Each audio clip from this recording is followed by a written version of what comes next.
কাপা গলায় সে বলল, হে আল্লাহ, আমি জানি আমি অনেক গুনাহ করেছি, আমি জানি আমি তোমার হুকুম মানিনি, কিন্তু তুমি যদি আজ আমাকে বাঁচাও, আমি আর কখনো তোমাকে ভুলবো না। আজানের শব্দ তখন শেষের দিকে। এরপর আর কিছুই মনে নেই তার। সে অজ্ঞান হয়ে পড়েছিল। সকালে চোখ খুলে সে নিজেকে হসপিটালে আবিষ্কার করল। ডাক্তার জানালেন সময় মতো না আনলে বাঁচানো যেত না। নাদিম কিছু বলল না, শুধু চোখ বন্ধ করে মনে মনে বলল, আলহামদুলিল্লাহ। সেই সকালটা ছিল তার জীবনের অন্য সব সকালের চেয়ে আলাদা। সে ফোন বন্ধ করে দিল। কোনো কল, কোনো মিটিং, কিছুই না।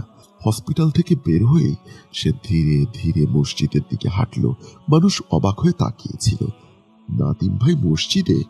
সে চোখ ভেজা অবস্থায় জামাতে নামাজ পড়ল। সিজদায় গিয়ে তার বুক হালকা হয়ে গেল।